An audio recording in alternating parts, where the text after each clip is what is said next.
Thank you.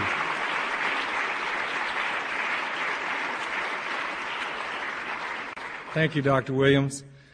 I'm very happy to be here at the Cambridge Forum and to see all of you here on a cold winter's night discussing the civil rights era and what it means to us today. I see some people from the civil rights movement, characters from my books here.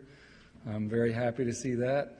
I want to mention especially Virgil Wood, who was head of the SCLC in Virginia and then here in Boston. It's great to see Virgil. Thank you. Nice to have you. And lots of others, but I don't want to take from our time, but I did have to mention Virgil. It's nice to see him again. I want to take your questions. The subject is vast. I want to try to be a little provocative, perhaps, and talk about some ideas violating my rules of how I believe we learn in matters of race, religion, and democracy. But first I want to tell you a little bit about where those rules come from and how they govern the material in the books. Beginning with the question, why should a white Southerner born in Dr. King's hometown of Atlanta, who never even saw Dr. King in the flesh, spend 24 years of his life chronicling a movement that I wasn't part of?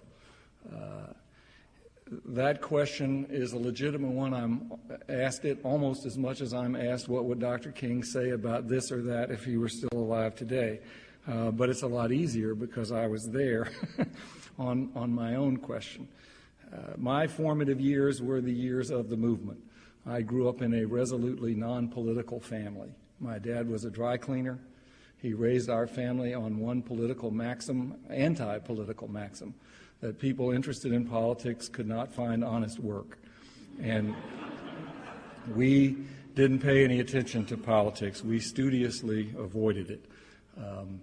I worked in the dry cleaning plant. I was planning to be a surgeon. I avoided the civil rights movement. We were all frightened of it. We studied it. Anybody who was interested in politics or religion at all as a citizen had to study it a little bit, but I kept myself away from it. The sit-ins occurred when I was 13, the freedom rides when I was 14, and by 1963, when the dogs and fire hoses were loosed on small children in Birmingham, I was utterly stupefied by the photographs that came into our living rooms from Birmingham. And I have always said then that my first political question was just that, a question. Where did this come from? What made this happen? How could these young children, as young as 6 and 8 years old, I know because I put pictures of them years later when I found them, what could make them march into the dogs and fire hoses and not run, singing songs very much like the ones I sang in Sunday school? I didn't get any answer to that question. I didn't find a satisfactory answer to match my own stupefaction for many years. Essentially, I've always wondered what it was that could be so powerful as to change the whole direction of my life's interest against my will. By the time I got to college, I had more or less started to lose interest in my pre-med courses at Chapel Hill. Very shortly after that, in fact, I made a necklace of cherry bombs and blew up a baby tiger shark that we were dissecting in a pre-med biology class. Dropped all of my pre-med courses and started taking more history and politics, essentially catching up with my generation. By 1969, in the height of the Viet Nam War and all the upheaval that some of you remember from that period, I talked my graduate professors at Princeton at the Woodrow Wilson School into letting me go down to work for Vernon Jordan and the Voter Education Project in that summer. I wanted to taste the civil rights movement as it was dissolving. I hadn't been part of it, but I knew it had been what had gotten me interested in politics, and my life had already veered in that direction. And they allowed me to go into 20 counties in South Georgia for which they had no contacts about voter registration, not one. And they said you had to go blind. We don't have a Rolodex. You're the Rolodex. Go in there blind and see if you can find anybody capable and willing of administering a voter registration grant. I did, and I fell off the end of the known universe by myself. That's all the guidance they gave me. Christopher Columbus couldn't have been more lost when he sailed west than I was when I went into the first of these counties and basically looked for where the pavement ended, looked for the Baptist church, and knocked on the door and hoped I would find and discover the next Martin Luther King. That's about as much methodology as I had. All the potential Martin Luther King said they had things well under control, even though there were no black voters in this county, in these counties. They threw me out. So did the morticians, so did the principals, so did the men, so did the rebels, so did the guys out in the juke joints.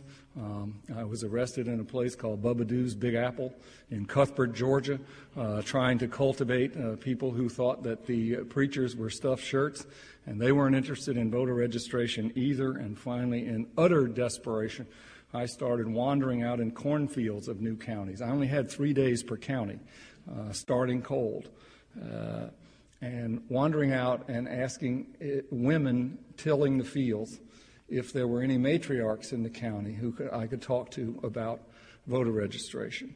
And this desperation move landed me on the doorstep of an old lady, 100 years old, in Schley County, Georgia, in July 1969. And I landed there and I started asking her questions about voter registration. She was rocking on the porch of an old house with no paint, and she never said anything.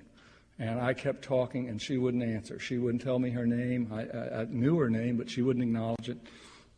And she didn't say anything for the longest time, and finally she asked one question. She said, "Son, are you sure we landed on the moon this morning?"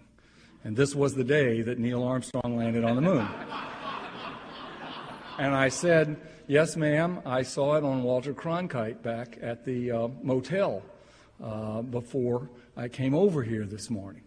And she looked at me and she nodded, and she didn't say anything. So I started talking about voter registration again and why there were no registered voters in Schley County, Georgia, and so forth. And then because she wasn't saying anything and she'd asked me this weird question, I was so off balance that I did what I often did in those days. The more nervous I got, the more graduate school words I started using. I started talking about the importance of voter registration and a 501c3 tax-exempt, pass-through organization to administer this grant and what you had to do and that sort of thing. And she never said anything, and so I started talking about all of this, and finally, after it seemed like an eternity, she asked her second question, which was, "Have you ever seen the Simonized wax commercial?" Out of nowhere.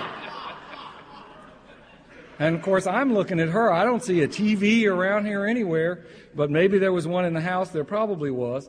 And I said, "You mean the commercial where it looks like the little children are floating across the kitchen floor on an invisible shield of Simonized wax, and they don't scuff the floor because they're on this invisible shield?"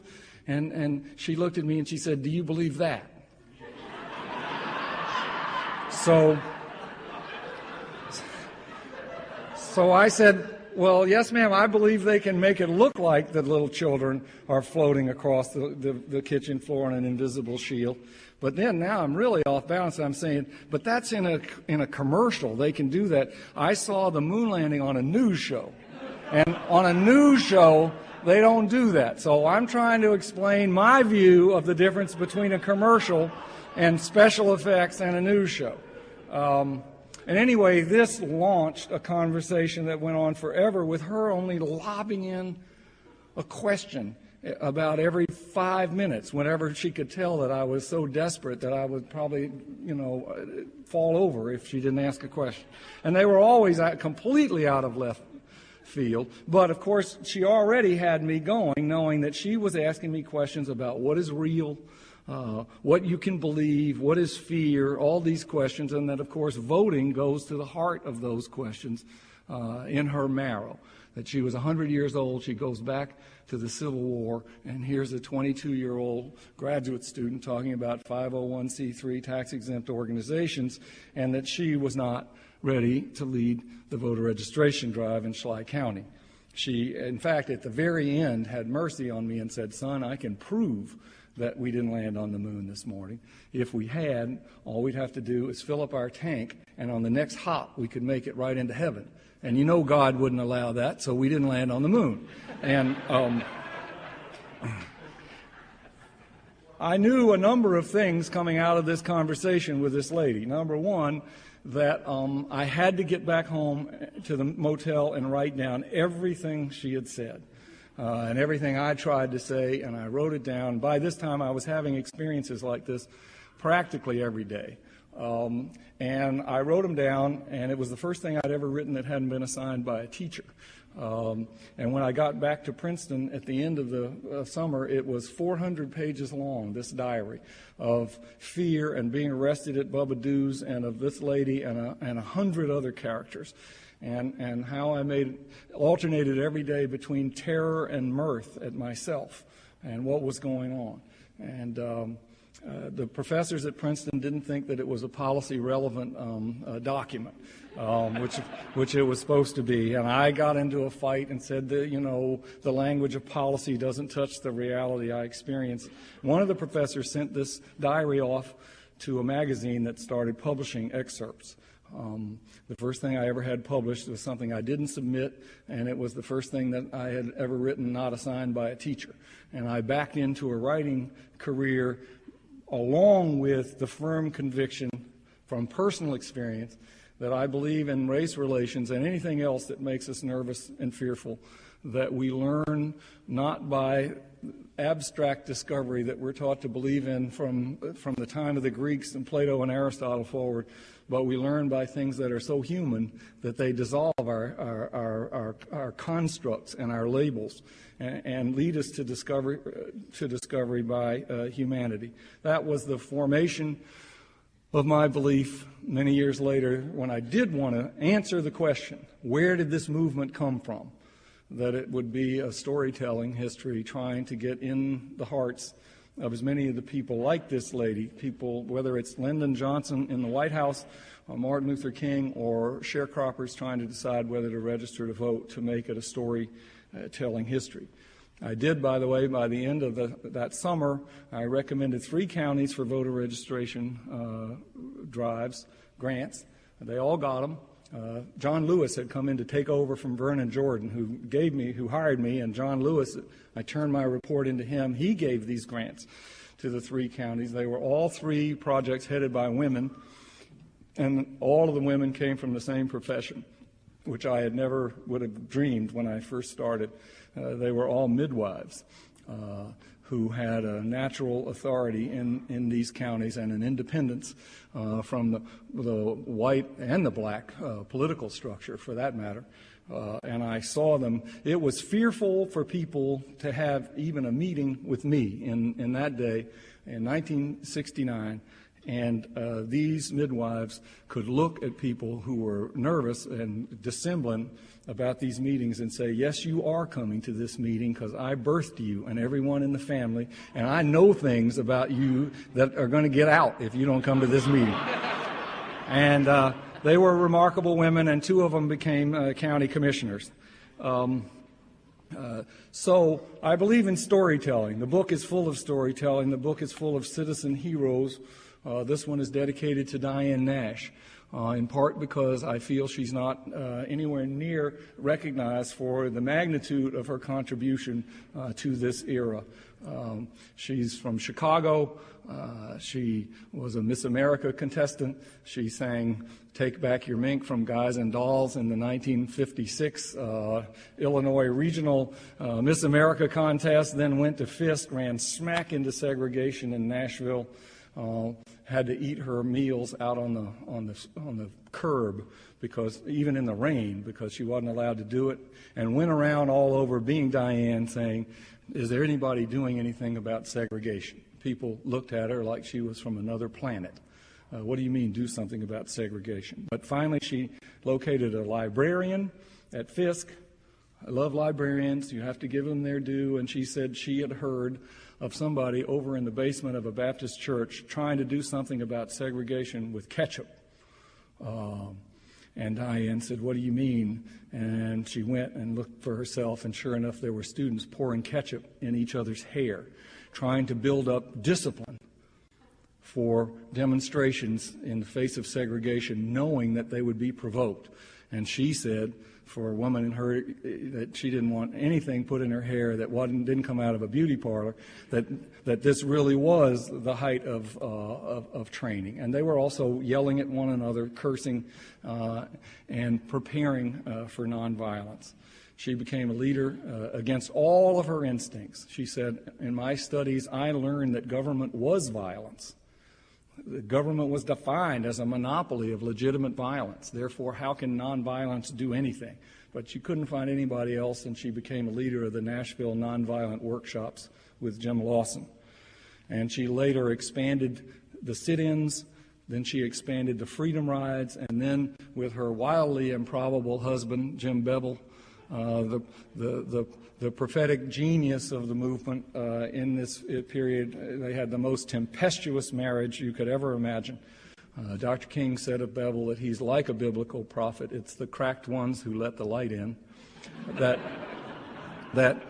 they were the ones who had the idea of using small children in Birmingham when the demonstrations were about to recede and when the great moment in history was failing. And they went to Dr. King and said, "Don't retreat because we have high school students who are willing to go to jail." And drama gripped practically every black household in Birmingham in arguments. And parents came to King himself and said, "You promised us that you were going to come in here and end segregation, and what do we have now? We have violence. We have a lot of people fired. We have unspeakable things happening in Bull Connor's jail. You yourself are negotiating with the Kennedys to leave and retreat. We know that. And now, because of these fools, Bevel and Diane Nash, you're talking about leaving us in retreat with the white people mad at us and all of us worse off than ever before, and our children with criminal records. That's not just wrong. That's not just dangerous. That's insane." And Bevel and Nash jumped right up and said, "Yes, these children are going to do what they have to do because you haven't done your duty you should have done 40 years ago. They're going to rescue your souls." And they took this enormous gamble in Birmingham, the same one that turned my life's interest around, and these kids did it. And then Diane and Bevel, 4 or 5 months later, when the church bombing struck this same church, out of which the kids marched, in the demonstrations that melted people's ethical distance, their fear, all across the country and around the world, that brought them close to the notion that we have to do something about this. They stayed up all night, they broke windows, they cursed, they yelled and screamed, and they said, "By morning we will have an answer, a vigilante answer to find and destroy the people who did this bomb, or a nonviolent answer on a scale magnitude large enough to answer this." And by 6 o'clock the next morning, they had a plan, which you can read in the King Library. I hope the King Library stays open, and you can still read it. This document is a plan to paralyze the state of Alabama until it granted black people the right to vote, on the theory that crimes like this couldn't be sloughed off if nearly 1 million black people in Alabama who were disfranchised could vote. And it became the blueprint for the Selma voting rights movement. Diane pestered Martin Luther King all through 1964 when he said, "We can't give up. We've been struggling against segregation for a decade. We can't just set it aside." But then the next year, the Civil Rights Bill of 64 passed on segregation. Dr. King gets the Nobel Prize. He goes over there. His whole staff wanted to dine out on this for about a decade or two. Of testimonial dinners, and he said, basically, "I've been to the mountaintop, but the valley calls." People can't vote in the South. As long as they can't vote, they have no security in America. And Diane was pestering him. Bevel said Diane would pester you the same way the Leechers pestered Humphrey Bogart down in the river in The African Queen when he got down there. And that's what would happen. And she did that to Martin Luther King, and he comes back for the Nobel Prize, and he's right in Selma within weeks, and he's in Selma jail by the time Malcolm X tries to come and see him and tell him that he's there to pay respects to nonviolent people, because as much as Malcolm disagreed with him, he gave them credit for being out on the front line doing stuff as opposed to just hurling threats over the wall. That's where this book begins. That's where the storytelling begins. It's full of other citizen heroes. I don't want to talk about too many of them. I mentioned Stokely Carmichael. He's probably the third most important character in this story after King and Lyndon Johnson. Stokely went into Lowndes County immediately after the Selma to Montgomery March, did win the Voting Rights Act and the right to vote, not just in Alabama but all across the South, and changed the partisan structure of American politics. Lowndes County, not a black person had registered to vote in the 20th century. It had primitive terror, more like the 15th century than the 20th century. He risked his life every day. He registered people to vote. He survived. Several of his friends were killed. Viola Liuzzo was shot to death in Lowndes County on the last night of the march. Jonathan Daniels, who answered Dr. King's call during the Selma March from here in Cambridge, went down. He was killed in a demonstration, after a demonstration with Stokely, not the first of his friends to be killed. He's working with these sharecroppers in Lowndes County, and they said they wanted to run candidates for their own candidates. They'd never even voted before, but they have these citizens' workshops run by Stokely. They said they wanted to run their own candidates. They studied what a coroner did, what a tax assessor did, what the sheriff did. They wanted to run their own candidates, and by state law, they had to have their own little ballot emblem. And they debated because they didn't want to run on the ticket with the Democrats, because the ballot emblem for the Democratic Party of Alabama was a white rooster with a banner over it that said white supremacy for the right. They didn't want to run on that party. So they debated what would scare a rooster. And these people, country farmer people, said we need a farm animal like a cat. Cats chase chickens.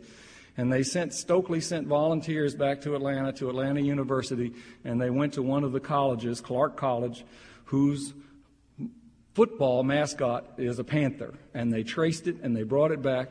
It became the ballot symbol for people voting for the first time in their lives in 1966.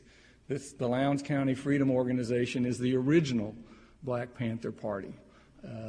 It's mostly women in print dresses and sharecroppers, and you can see their photograph voting for the first time in the book. These photographs, wonderful photographs not been published before by students who took these things. But Stokely got no credit, no support, no recognition for doing one of the most patriotic acts ever. He had already had breakdowns. He's been 6 years in nonviolence. He was attacked by the New York Times in an editorial that called this movement sabotage in Alabama, saying that he didn't understand democracy because they weren't voting in the Democratic primary for governor. When the Times is wrong, the Times is the emblem of America. Stokely, within a month,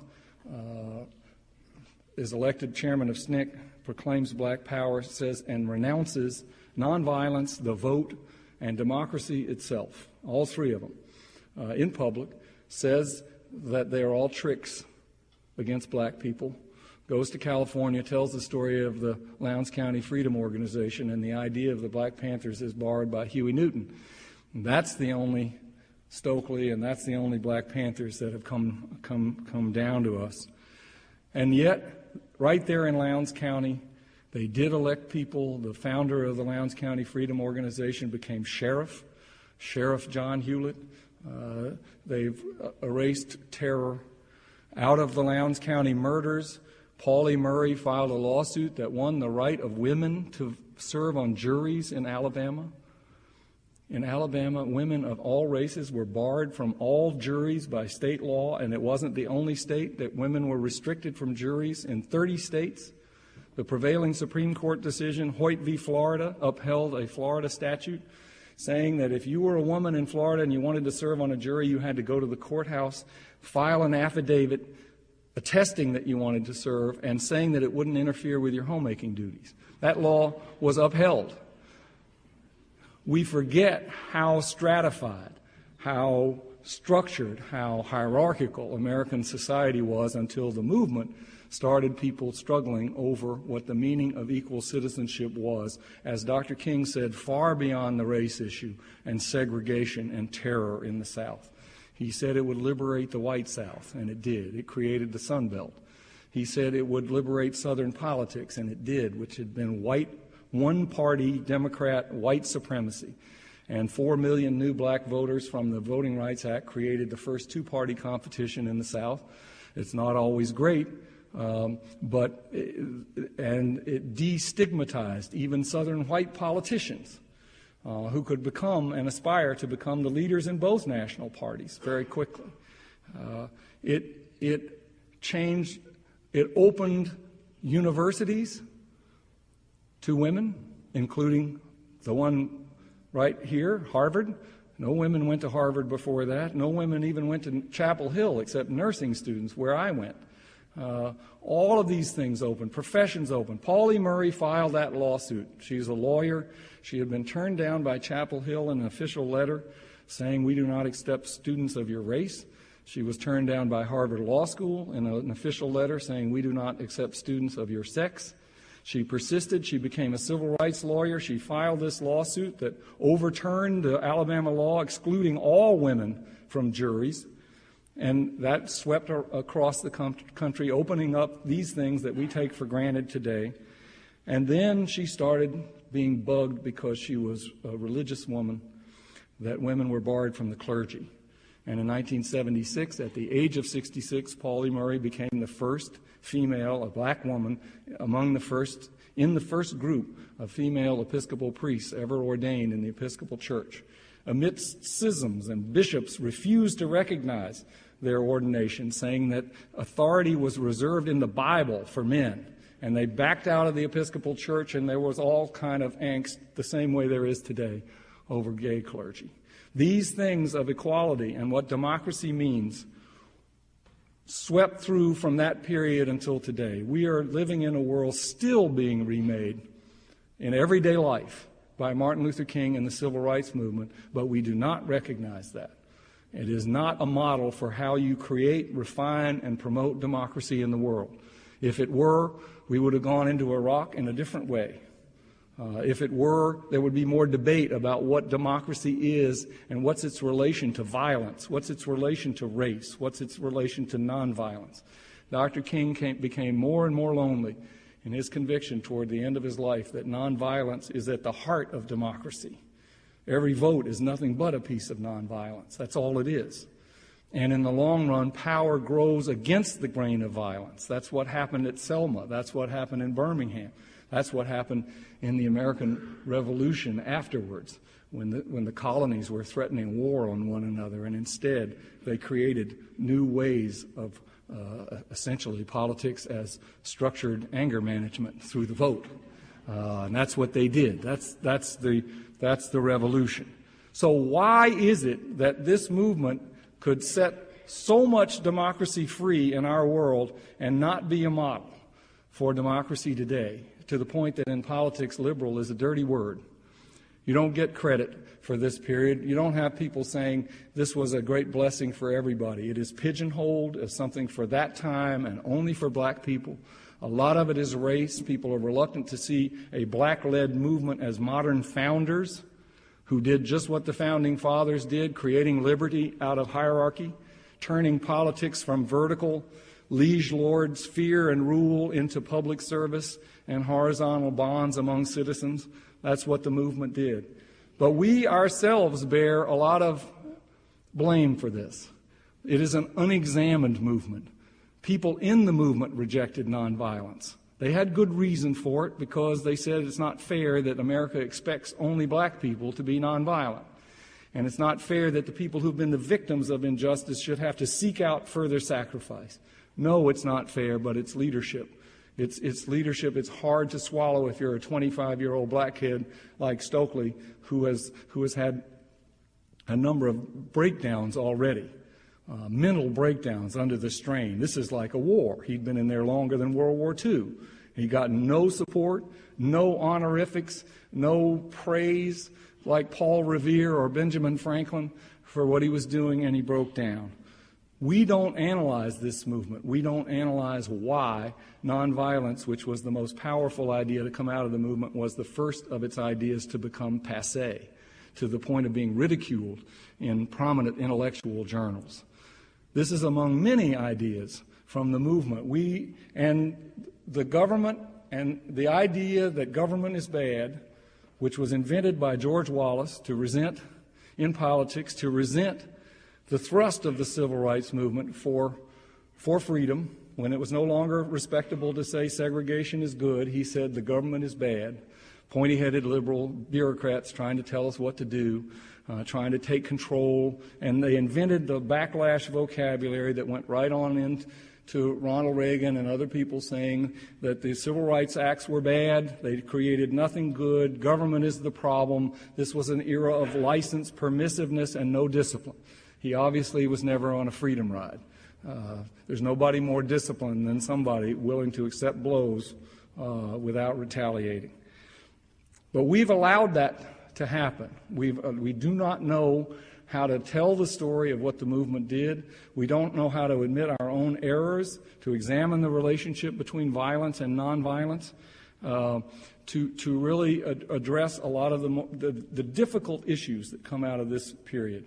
Hannah Arendt said in 1967, most of us equate power with violence. People in the movement did that. They wanted to oppose the Viet Nam War with violence. She said that may have been true until Napoleon started making total war. It may have been true for James Madison. But increasingly, power and violence are not only not the same, they're moving toward opposites. Violence destroys more and governs less. And our belief in our democratic values is not only our nobility, but it is power in the long run. And that idea needs to be defended from the example, the historical example of the civil rights movement. We lost a lot. These are not easy questions, but this is Harvard. You guys need to address these hard questions. How can the belief in nonviolent democratic power grow without Jewish intellectuals, the heart of idealistic thought for a century until the Six-Day War in Israel?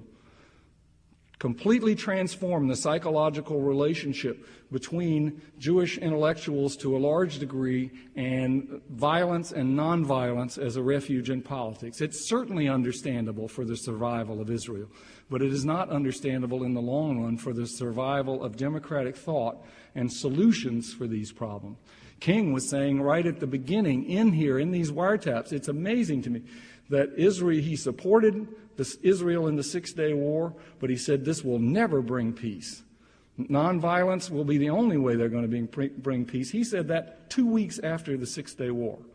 And he said, I warn Israel by the Bible and by history not to become stiff-necked and prideful about the results of violence. He also said the black power groups are dying. SNCC is dying, CORE is dying. He said that in wiretaps in 66, right as it's happening. But they're going to make a lot of noise while they die, and they're going to fool a lot of people into consoling themselves that they don't have to worry about the challenge of nonviolence because militance and radicalism is chic. And never again has it been examined to the point of people saying, well, what historical changes were set in motion by that? And sure enough, SNCC was gone within a year. CORE was gone within a year. Diane Nash renounced nonviolence, saying, if we've done all this in 10 years, here's the woman who Selma was her idea, Birmingham, the Freedom Rides, a young woman who couldn't even vote herself and has set all these incredible things into motion, renounces nonviolence, saying, if we've done all this with nonviolence, think what we could do if I was willing to knock over a bank. And she said, I looked up 10 years later and I hadn't knocked over a bank. I hadn't started a revolution. I hadn't thrown a Molotov cocktail. I hadn't even been to the rifle range. But I had retreated from the engagement that changed the world through nonviolence behind some loud shouts about how tough I was. But she's one of the only people who had the honesty to say that. Therefore, all I want to say is there are tough ideas in this movement. The movement is unexamined even by people who were in the movement itself. The harsh truth is there are a lot of people I know from the movement who are embarrassed that they were nonviolent because they've gotten no support and no historical perspective on themselves ever since. And it's time to end that. If the movement created this much freedom and this much democracy and this much hope out of a time when lynching was common, what excuse do we have for the fact that there's no great citizens movement now to rescue democracy in an era when we have all of this example and all of this power and all of this freedom around us? It was an amazing thing that we have a freedom movement that came out of a black-led organization of outsiders. People were outsiders to democracy and yet advanced democracy. And so to me, as a white Southerner, it is a great miracle that a people who had been denied the blessings of democracy and had seen mostly its boot heel and whiplash, nevertheless possessed the nonviolent discipline, the political genius, and the indescribable grace to lift our whole country toward the true meaning of our professed values. Thank you.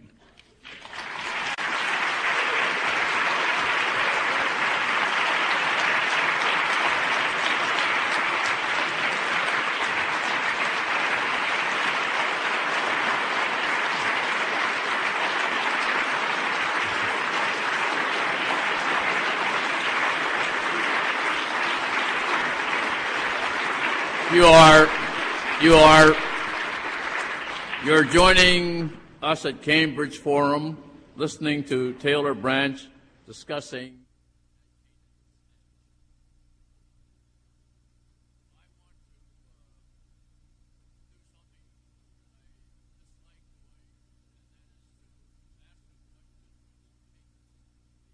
away from the ordinary people that you've explained to us so well, and ask you to say a word about Martin Luther King's relationship to Lyndon Johnson and to the presidents.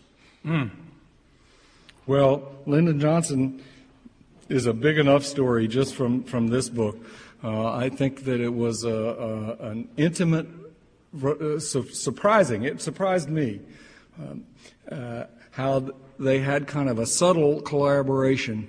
The Selma movement, to me, showed the political side of King. He's negotiating with all three branches of government, with the president, with Judge Johnson and the federal judiciary and John Doerr and the Justice Department, and also with Congress about what kind of bill they're going to do. He's juggling that, and he's trying to keep a movement together where some people want to march, through hell's door no matter what, and other people are scared to death. And he's trying to hold all of this together. There was that one moment in the second march when the second attempt to march from Selma to Montgomery, when George Wallace moved the troopers out of the way and King had 10 seconds to decide what to do. Am I going to violate the federal injunction and march through and then try to figure out what I'm going to do? Can I really march through 50 miles of Klan country with no protection and scared to death people and a judge that's going to find me in contempt? And the federal government is going to say we can't support the Voting Rights Act? Or if I turn around, is the movement going to ridicule me for retreating in the face of an open road all the way to Montgomery? And he marched a little forward and then said, we will go back to the church. Some people never forgave him for that, said he was a sellout. But I think the judgment of history is that it got us the Voting Rights Act, and that most people were not really looking at it in the larger picture that he was. This is the relationship with Johnson, and you can hear him say in phone conversations, Johnson, this was the greatest thing that ever happened. I, Lyndon Johnson, would not have been able to propose the Voting Rights Act if your citizens movement hadn't created this tremendous political pressure on me to do what I wanted to do in the first place. I'd have never been able to do it. He said, I couldn't tell you to do that because then it would get out that this was my idea in the first place. But when all those people went down to Selma and stood there And when they're standing outside the White House and keeping my girls awake, he said, and making all this noise, and then they had a sit-in in the White House. Kids went in the White House and refused to leave. He said it gave me the opportunity to go up to the Congress and say, we shall overcome. He said that's the greatest thing I've ever done. It was a jaw-dropping moment in American history that the first Southern president in a century adopts the slogan of the civil rights movement, not in an empty piece of rhetoric, but in proposing a landmark piece of legislation that's transformed the structure of partisan politics and which sacrificed his own political base, not just for his lifetime, but until this day. And he knew it. And he told King that this was great. And you can see this. I'm so glad that he was able to, that he taped his conversations. I don't think it was ethical, but from a historical point of view, from a historian's point of view, it is a magnificent thing that they're there. And yet he and King fell out over Viet Nam a year and a half before the Riverside Church speech. Things happened behind the scenes long before they happened out in public. And it's a striking relationship, I think, done largely by subtlety. The King knew Johnson was politically committed to the war, but he also believed that he was not emotionally committed to the war. King told his people, and again, it's ethically challenged, but the wiretaps from the FBI enable you to read what his aides are saying about what's going on in the war. And King told them, I don't believe Johnson's a warmonger. He doesn't want this war, but he's doing it anyway because he's afraid he'll be called a coward if he doesn't do it. He's afraid to be nonviolent in Vietnam, even though Johnson himself predicted the disaster that got him anyway through being violent. So that the denouement, the end of this story, is Johnson losing his presidency to violence in Vietnam and King losing his life in fidelity to nonviolence in the same week. And that's very haunting. So it is an amazing relationship between these people. I think it's Greek. I myself have not decided whether I think it makes it worse on Johnson that he knew and accepted most of the arguments that the anti-war movement ever raised against Vietnam before he sent the first soldiers there. He did it and did it anyway.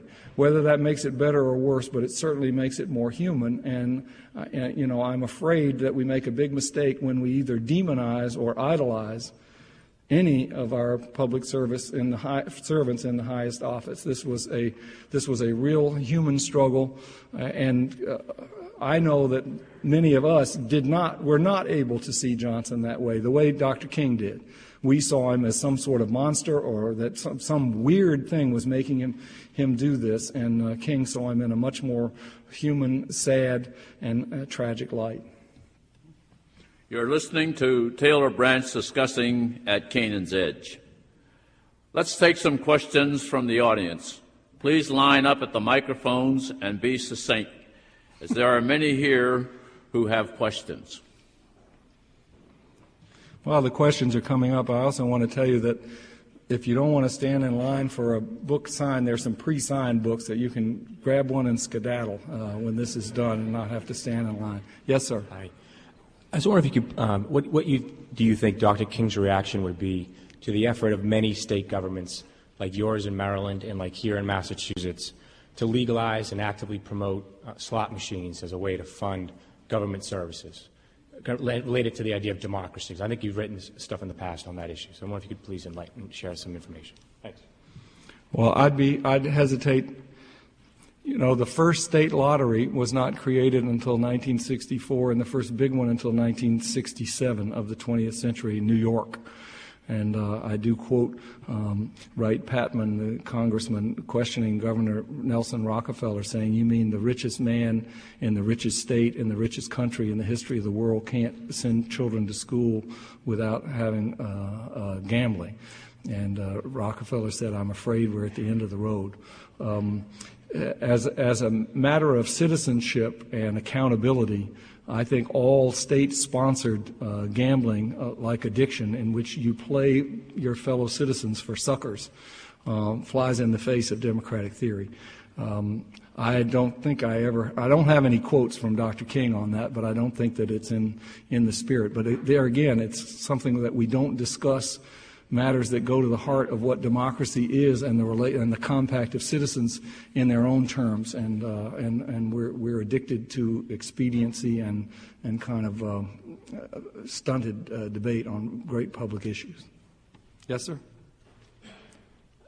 You talk about Martin Luther King and Viet Nam, and I'm curious your thoughts about the criticisms he faced about Vietnam taking him away from his moral mission in the civil rights movement.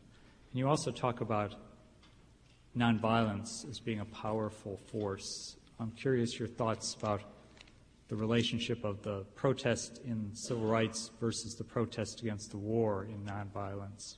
And let me just follow up on this last question. One thing that's happening now in Georgia, which you mentioned, is the attempt to use voter identification requirements, photo ID requirements, to affect the ability of people to vote. Mm-hmm. I'm wondering your thoughts on that and how you think Dr. King would deal with that. So it's a Vietnam question and then it's a contemporary question. Well, the Vietnam question, your question was the difference between civil rights. Oh, well, certainly when he spoke out on Vietnam, he was attacked by lots of people.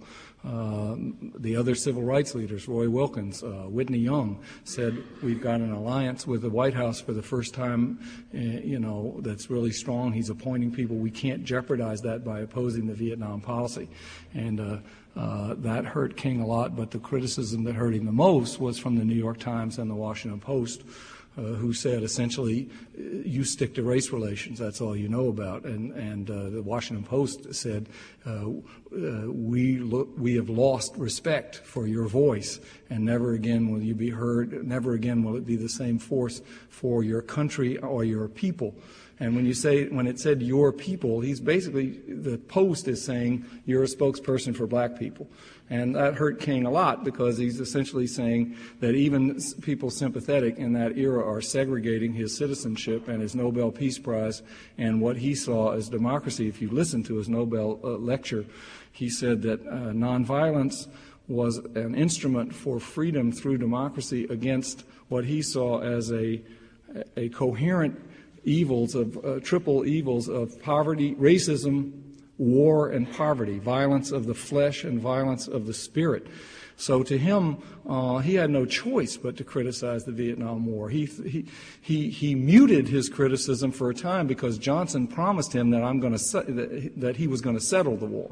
And King, essentially a year later, when he came out, apologized for that and said, all I've gotten from that is an aching conscience and a poisoned country, and the movement can't go anywhere anyway because of the poison coming from Vietnam. So, but he always believed that the protests against Vietnam should be nonviolent as well, and he felt that the anti-war movement, I think, was slipping away from that.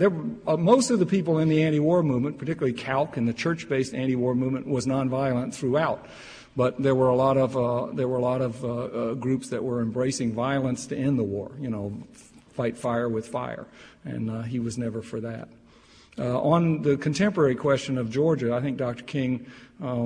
This is an old question in American history: who should have the right to vote? And the civil rights movement, to some degree, pretty much sealed, like the Brown decision, sealed that segregation is not compatible with the American commitment to equal citizenship.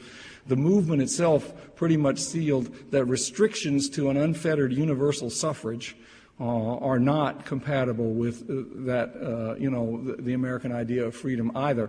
And so I think all the notions to try to discourage voting with things that cost money or things that are not in the American spirit and should be restricted. We do not have an affirmative right to vote. As part of our fundamental government. We have various prohibitions on things that discourage or discriminate in the right to vote. And in a way, it would be better, any more than, as James Bevel said, it's unconstitutional to starve to death. So our government doesn't address a lot of fundamental things that we might want to discuss as part of that. But I certainly think in the meantime that we should resist anything that discourages the right to vote, because we don't want to retreat from the principle that was established by the movement. Thank you. Hi, Judy Richardson here, SNCC. Hi, Judy. How are you? Fine. I'm going to ask you a question that is related to what I know is a disagreement between us, which is, first of all, thank you for lifting up Stokely. I must admit that I knew him for all that time until he died, and I didn't know he had had any breakdowns, so it's a surprise to me. But the question is related to nonviolence versus nonviolence, tactical nonviolence as opposed to a philosophical nonviolence. Because as you know, when I get into SNCC in 63, and that's in Mississippi, Alabama, Southwest Georgia, the people that I meet in SNCC, and that's Stokely, and that's 63, not 66 with Black Power, they are talking about tactical nonviolence. The local people whom we work with are tactically nonviolent. When we go on to Mr. Turnbow's farm, we are protected because he has 12 gauges and he uses them. They are already talking about, should we have guns in the freedom houses? It is knowing that the whole power of the state is amassed against you. And therefore, how do you get black people registered to vote without getting them killed? So how do you do that? It's a tactical nonviolence. Now, that's what I thought I was seeing. And I guess I would ask you to talk about the difference in terms of the way that operated and the way we lived it in the movement. That was Judy Richardson of SNCC, who was in the movement, and I wasn't. I'm telling you what passing along what I see from outside as a scholar talking about it and trying to study it. Tactical nonviolence and philosophical nonviolence are different. The difference is in the words. But for Stokely to say, as he said to me and as he said to a lot of people, King's error was to mistake tactical nonviolence for philosophical nonviolence, is not an answer to the question. The question is, when did tactical nonviolence fail as a tactic so that we do not uphold tactical nonviolence either? Just to say that King, by upholding nonviolence and upholding it, saying it was a way of life for him, as far as I know, he only said that he would defend his household if people broke into his household and tried to kill his children. Other than that, in the public sphere, he was nonviolent, and he did not believe even in defensive war, which he said in 1965. He said the destructive power of war makes even defensive war too great an evil, and people basically rationalize war too easily with too much destructive potential.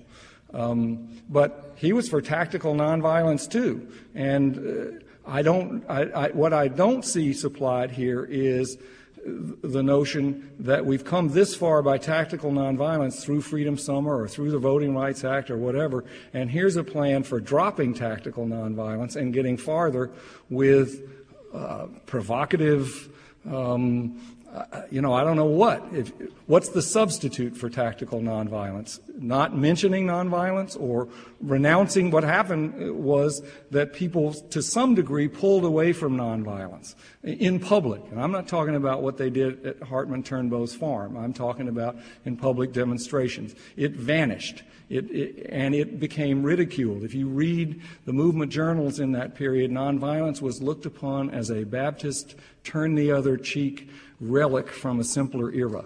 And it was never really examined for people saying, okay, we did this much by nonviolence. We made history by this much when nonviolence and the willing to submit yourself in public demonstrations to the possibility of death not only achieved these things in politics, but it cut down on the clutter among the movement because it sorted out the pretenders who weren't willing to accept that kind of discipline.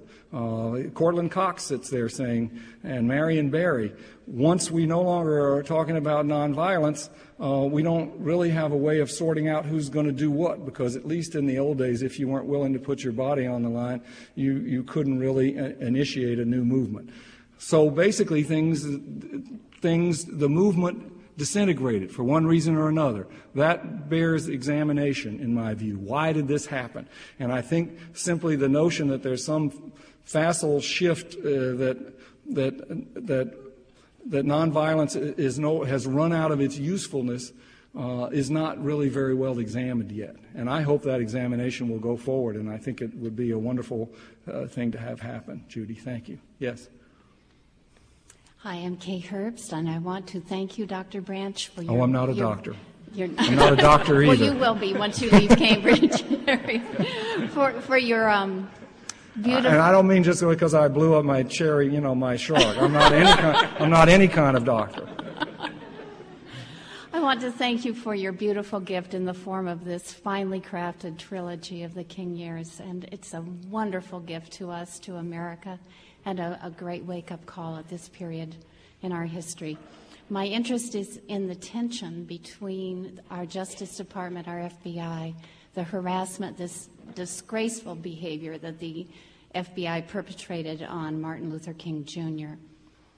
And if you at any time during the course of your research found evidence of a collaboration forming a strategy in response to this harassment, if there was any discussion among the SCLC leaders of what they would do about it, how they would respond after the tapes were sent to the SCLC and discovered after the Nobel Prize speech, and then the continued exposure and the behavior of Hoover to the point where it was made so very public.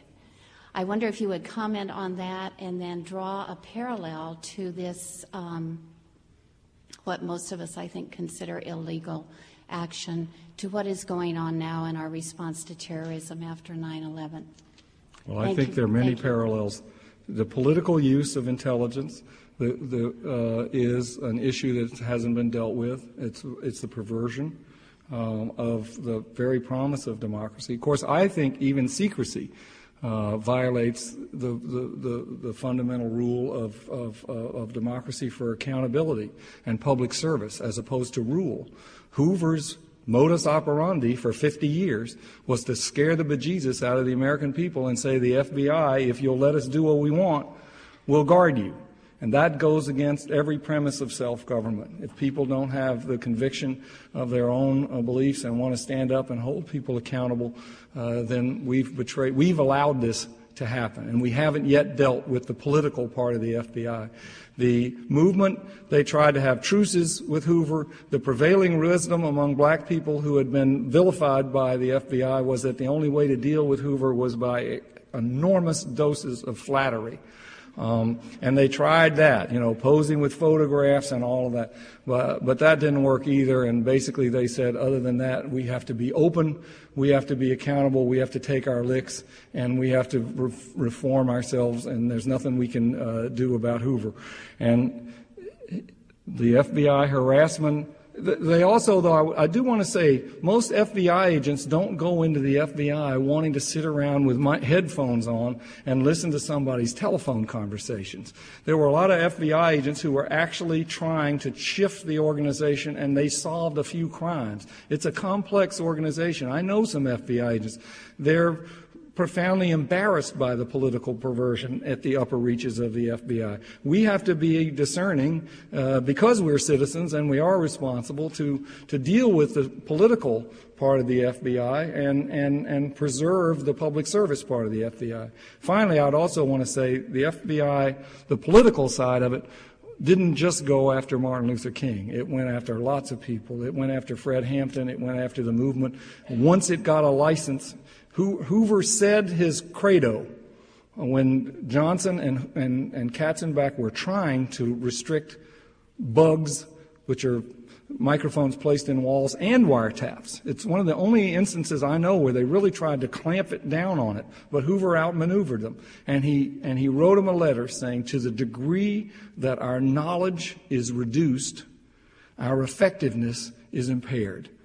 I mean, Louis XIV couldn't have said it any better. He basically wanted an unfettered right to do anything to anybody, and he used it not only against Martin Luther King and others, but, petty, nasty harassment, propaganda, vindictiveness, Our government officials are human. That's why we need to have checks and balances. That's why the system was designed to filter those things out to the benefit of the citizens. He had his agents call up Stokely Carmichael's mother and tell them, people are coming to kill Stokely. And they just made it up to harass him.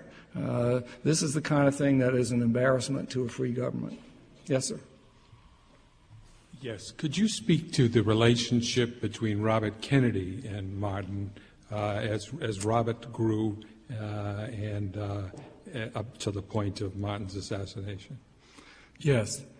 They were never close because they had too much baggage and too much history from the time when he was Attorney General.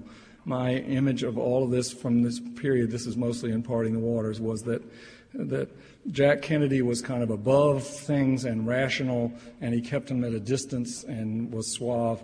Bobby Kennedy was like a tousled boxer, bumping into things. You're screwing up my brother's presidency, so he'd slice off the knees of the movement. Then he'd feel guilty about that, and he'd do something for the movement, and then that would cause political problems, and he'd do something else. But all this time he's gaining experience and some knowledge and awareness of what the people in the movement were risking. He saw things from their point of view, which is I don't think his brother ever did. Then when his brother is killed and he goes through shock and he gets elected to the Senate, by that time it seemed to me he was haunted by his political career to some degree by the fact that he did sign the wiretap authorization on Dr. King. He was never all of that close, never even as close as King and Lyndon Johnson personally.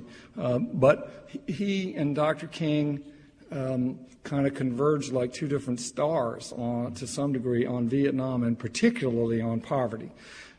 How and why that happened, whether Bobby Kennedy took up poverty, as Marianne Edelman says, because she thought he was converted by personal experience, or because his Vietnam activity caused more harm than good in his view, and he backed off and found something else to be constructive, I don't know, but it's haunting in a way that Bobby Kennedy and Martin Luther King kind of converged on poverty as an overriding issue of American democracy, not to let people become invisible in suffering, and that they converged there where Lyndon Johnson started off in the war on poverty before he sacrificed it to Vietnam. That's why this is such a Shakespearean era, I think. Yes. Thank you. Two things. To what extent was this program of surveillance and harassment part of this was not just sort of a rogue element of the FBI. This was the official program of the FBI. Correct me if I'm wrong, was this part of what's known to many people now as the COINTELPRO program, which was explicitly designed to destroy this movement, as well as the anti-war movement and the student movement? And so my question is, let's not lose sight of that when talking about how there are so many nice people, or some nice people in the FBI at the time who may not have agreed with some of this. And could you maybe offer an assessment of how important this systematic illegal government campaign at the highest level to destroy these movements was responsible for, to what extent do you think that was responsible for the destruction of this movement, the diversion of this movement to forms of violence that were counterproductive even, perhaps? And secondly, the all-important question, I'd like to hear your view of who do you think was responsible, who killed Martin Luther King? Just for people who don't know, he was killed. Why don't we just stop there? You asked the question. 1 year to the day he gave that speech against the war Yes. at Riverside Church. It was just a kind of sad coincidence, I think. On COINTELPRO, the COINTELPRO against the black movement was fairly late. In other words, the surveillance started long before that as harassment and that sort of thing. The COINTELPRO was a combative movement. It always, though, and it was more destructive to the Black Panthers in the later period than it was to SCLC and SNCC, I believe. It was harassment, it was nasty, but it always was constrained by the notion that the FBI's hand must be invisible. They used blank stationery, do nothing to embarrass the Bureau. To a certain degree, there was a kind of a sophomoric evil. I do not think that it was SMERSH. This is not our image of this all-powerful thing. And I do believe that while it was a tremendous disgrace to the government, to our government, and a damage to the movement, that it is correct or even healthy to attribute the disintegration of the movement to them. In other words, they did it to us. The movement disintegrated itself. It made history until it started fighting over credit for what it had done, and until there were lots of things, including weariness and fatigue, that made the movement dissipate and dissolve. I don't think the government destroyed it. I think personally that the poisonous climate of Viet Nam did more to help the movement dissolve than anything the government did. But I understand your question. I'm not trying to minimize what they did, and I'm not trying to minimize. You can't even to this day get the FBI or anybody in Congress to have the FBI tell you how many agents are on political assignments as opposed to criminal investigation assignments. Political assignments meaning political background checks, all the things that go into dossiers and political files. You can't get them to do that. I believe there are significant numbers. I believe this is a very important thing and an unfinished business from the task of democratizing our national investigative technique agencies. But I don't want to overstate it either. And as you can tell on the issue of the assassination, I think that it's I don't believe in a huge high-level conspiracy. I don't believe the evidence is there for a big high-level conspiracy. Moreover, I think it's, I think that it's dangerous. If you want to believe that the government is so implacably evil that they did this, then the whole,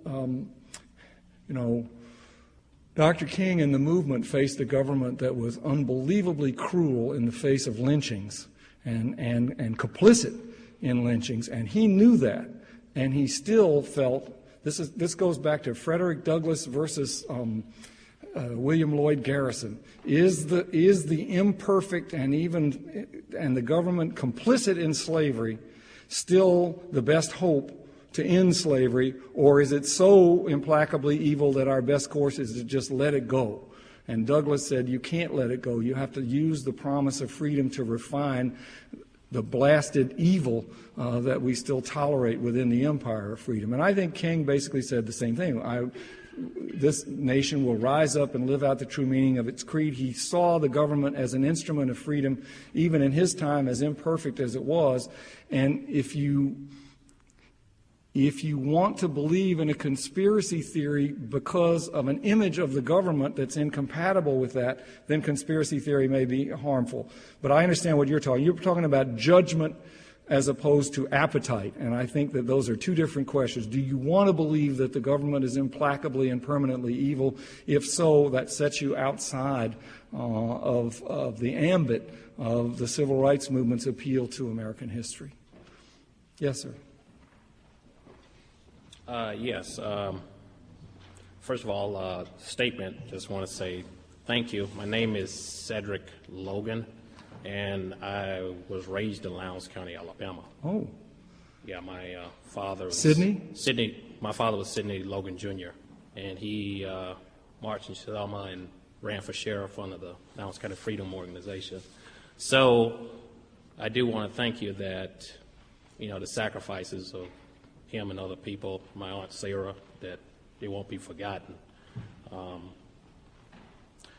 I guess my question would be is, in a sense, since I know some of these people personally, is would you be able to comment on the role of their religious faith, in a sense, for giving them the discipline to be nonviolent? Because, these people did have a very strong belief in God, and they said, okay, let's turn the other cheek, or, the live by the sword, die by the sword. So in that sense, maybe their discipline at the grassroots level did come from the religious faith. So I just wonder if you want to comment on that.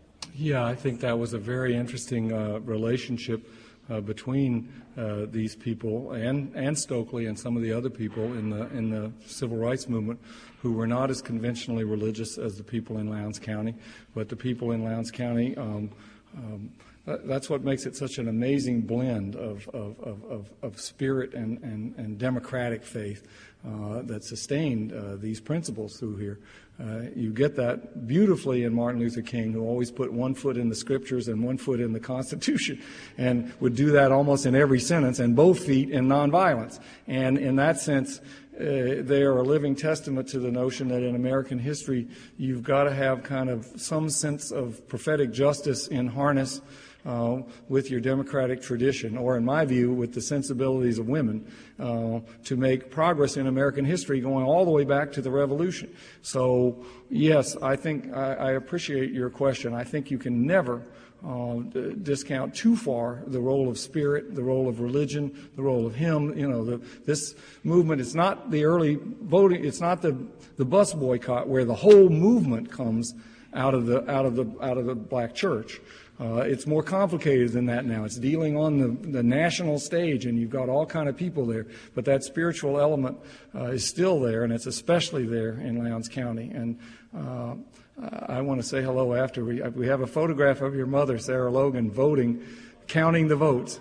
Your aunt, I'm sorry, of your aunt, counting the votes, the first time black people voted in May 3rd, 1966, and I'm really happy to meet you.